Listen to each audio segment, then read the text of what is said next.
much time. Hey everyone, how are you doing? Great. Nice. I just want to get a feel of the audience. By showing hands, how many are freshmen? Freshmen? Oh, nice. Thanks for coming. Sophomores. Sophomores, nice. Juniors? Juniors. Majority of juniors. How about seniors? All right, cool. Before I get started, I just want to tell you a story about a friend of mine. When he was in middle school in China, his parents, like all other Chinese parents, forced him to go to weekend schools to learn English. And he absolutely hated it. Every weekend, he would intentionally go late to class. 10 minutes late, 20 minutes late, 30 minutes late, sometimes skip altogether. And he absolutely see no point in learning English growing up in China. He once said to his friends, in a very serious manner, he said, if I have the power, I will change one thing in this world, that is to eliminate English and change all languages to Chinese. But he will absolutely regret this wish if English is actually eliminated. Why? Because that person is speaking that language at this very moment. That's right, that person is me. When I was in China, I hated English when in elementary school. But here I am standing here. So I want to lead to this discussion of my journey from China to Singapore to the US.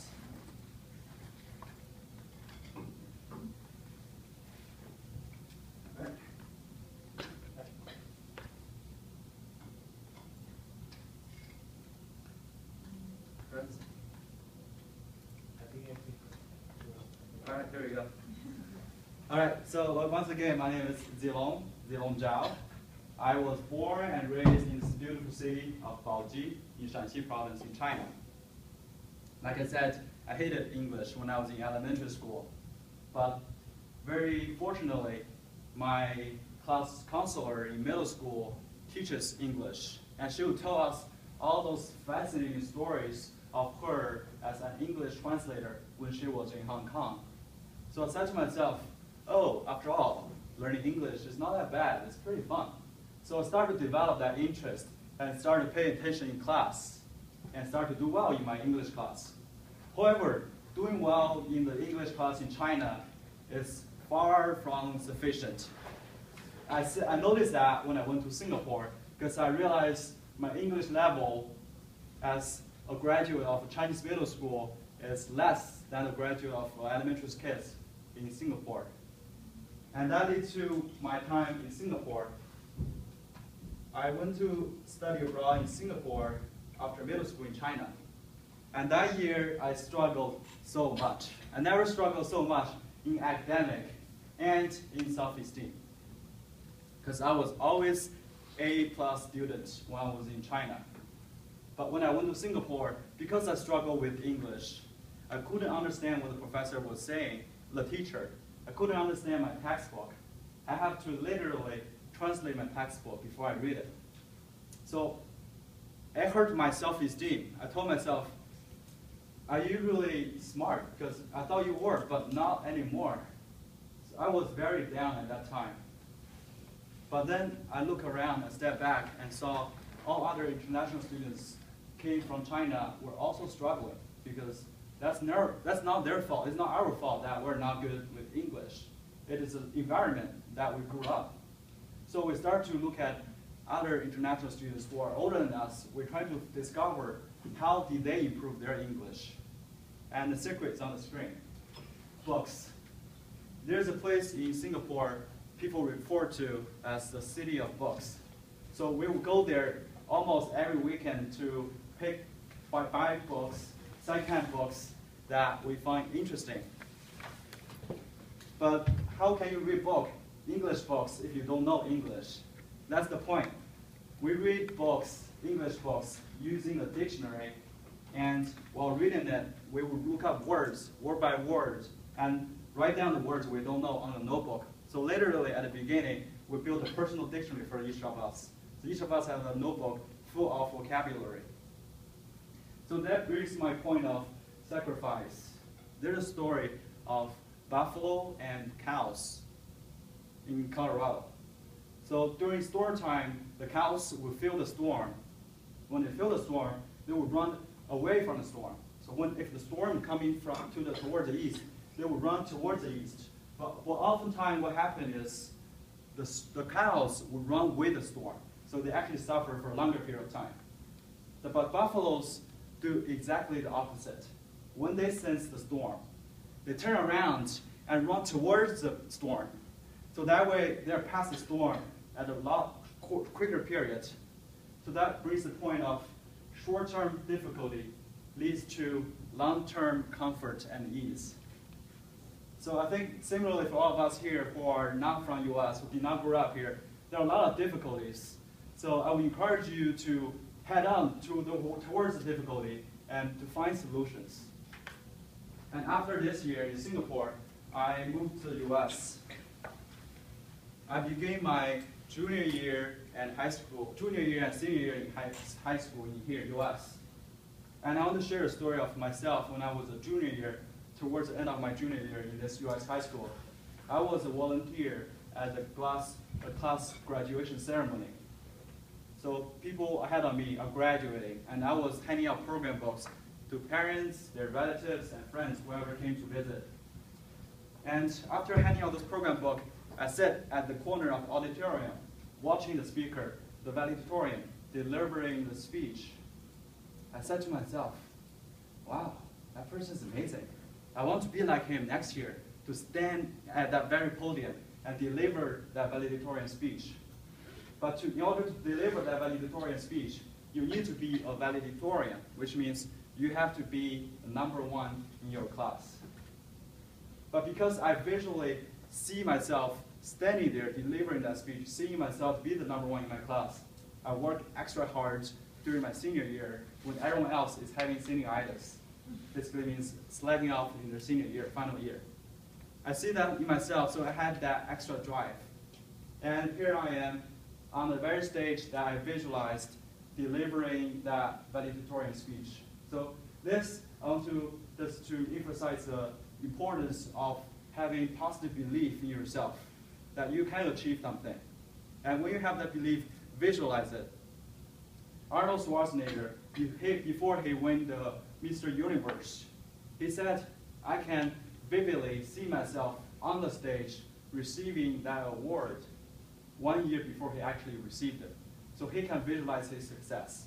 And be able to visualize success also coincident with a lot of the laws many books I read that said. For example, The Secret, they talk about the law of attraction. You will attract where you think.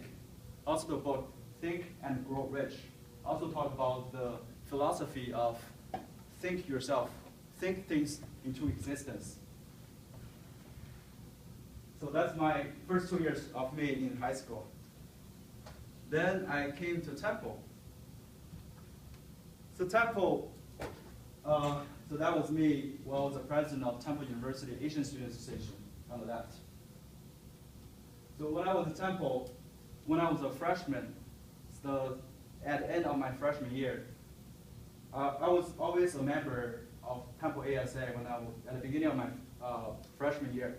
But at the end, the former president, Bo, came to me and asked me, Z, are you interested in running for the president of our organization next year? I was dumbfounded. I was surprised because I was a freshman. And how can this person, 4 years older than me, who invested so much in this organization, to put the trust on me, a freshman? And then Bo said, Z, I know you want to make this commitment because I see you're driven, I see you're ambitious. But when you make this commitment, you need to convert your mentality. Convert your mentality from should I to how can I? So instead of asking myself, should I do this? Should I run for the presidency? I changed that into how can I run for the presidency? How can I become the president and be elected and beat my opponent who is a junior and I was a freshman? So after I changed that mentality to how can I start to preparing for my presidential speech, preparing for the debate. talking to the officers who can vote. So that comes to the how can I, and also brings to a point of public speaking. Because of the importance of public speaking, because a lot of processes, for example, this presidential election involves public speaking, you need to develop that early on. They're saying that luck is when opportunity meets preparation, and the preparation takes a long time to develop. In this case, public speaking. I joined Toastmasters when I was a freshman, and since then I started to develop my public speaking skills. So when time comes, the election time, I was well prepared for the election speech. I was able to develop a great speech and deliver it in a very good way. And that's how I became the president of student organization when I was a sophomore. Also something about commitment. I was able to land 3 very competitive internships in 3 Fortune 100 companies. And that commitment started when I was a freshman. I told myself, should I look for internship this early? I told myself, how can I look for internship this early? So when I was a freshman, I was one of the 2 only freshmen who went to the actuarial science internship reception. Because a lot of my friends told me, hey Z, why do you waste your time and energy to go to those? Because they are not hiring freshmen anyway. But I went anyway, because I want to prepare myself. I don't get it. They may not get anything, but I want to prepare myself for next year and future years to come. So sophomore year, I went again. Unlike all other sophomores who were new to this thing, I already did it once, so I had that experience. So that year, I received 4 internship offers, and eventually I picked Cigna in Center City. Then that momentum carried on. So in junior year, I did a co-op at Ernst & Young, and then a summer internship at JP Morgan. So that's the commitments that drive me to move forward. And also I said, talk your way into Fortune 100. Why? Because I'm sure a lot of you have done a lot of things. For example, being part of a club like TU BELF. But you need to be able to verbalize what you did, verbalize the accomplishments you did, verbalize how great you are, and verbalize why companies should hire you. So that's during the process of interviewing. How can you convince the employer to hire you? How do you sell yourself, basically? So that brings back to the point of the importance of public speaking. To find a job in the US, it can be a brutal process because of the competition. But if you're able to sell yourself, if you're able to speak, then you can get good jobs. So kudos to you again for being at TU BELF and start developing your public speaking skills.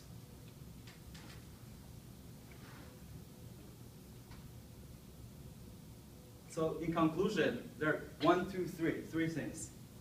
1, I spent 1 year in Singapore to be fluent in English, and that comes with sacrifice. You have to sacrifice. You have to take the stairs. There are a lot of times, especially in US, people want the succeed quick scheme.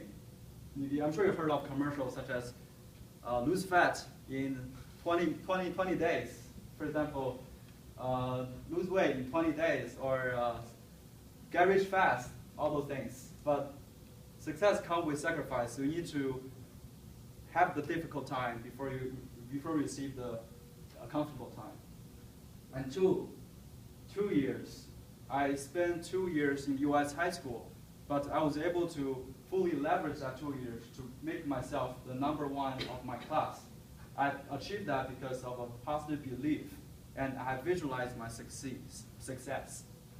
And 3, it took me 3 years at Temple to land 3 competitive internships, and that comes with commitment. You need to change your mentality from should I to how can I. Instead of asking yourself, should I stay in the US because I'm struggling with English, ask yourself, how can I stay in the US and succeed in the US? And lastly, I want to share with you a quote that I inspired from a book, very good book, which I recommend. It's called Take the Stairs by Rory, Vaden. So the quote is, he said, success is never owned. Success is rented, and the rent is due every day.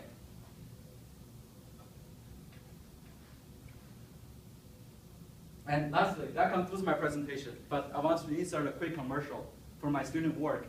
I'm also the president of NAP Temple, which is the National Association of Asian American Professionals. And this Thursday, we have a personal finance workshop by Morgan Stanley Financial Advisors. It's important for everyone. Doesn't matter what major you are, if you're finance or if you are non-business. It's important to know how to manage your money. And it is this Thursday, 4:30, Student Center 220, and that's my contact information. I have a business card for my org. If you're interested, I will leave it on the counter. You can pick it up. So thank you very much.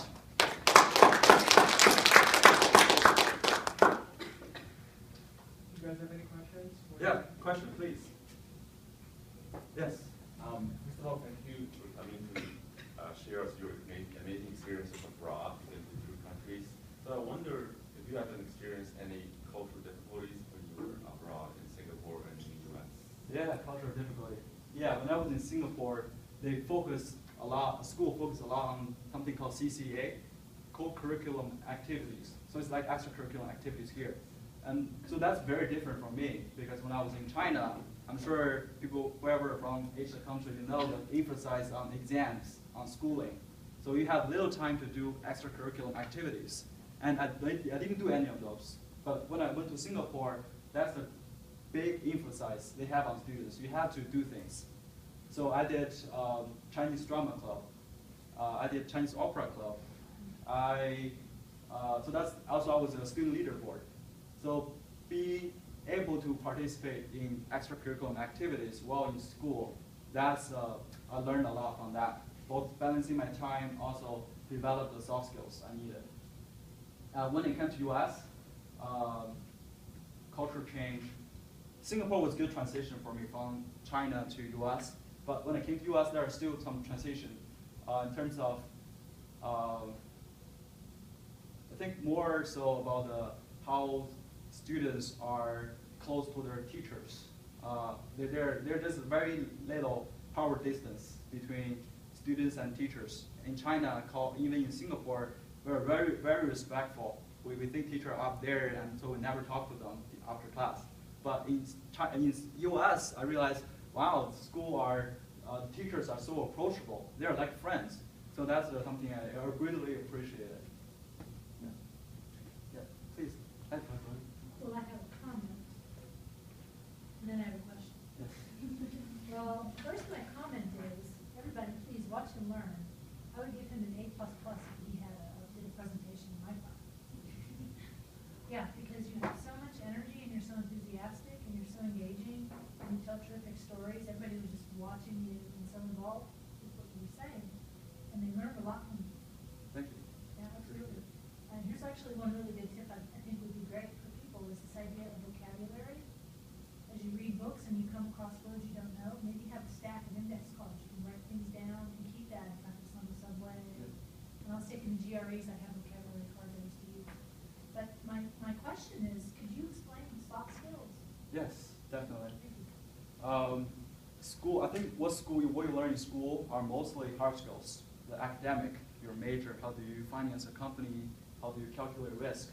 So I'm actuarial science major. So that's hard skills. But there is a statistic that's out there that says 4 years after graduation from college, people forget 80% of what they learned in college. So that's pretty sad. You forget 80%.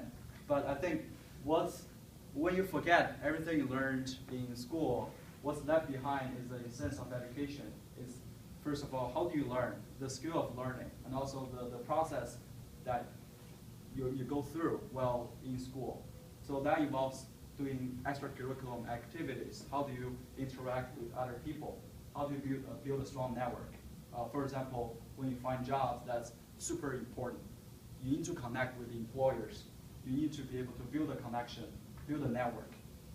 So I think both those soft skills, public speaking, be able to talk to people. Second, interpersonal skills.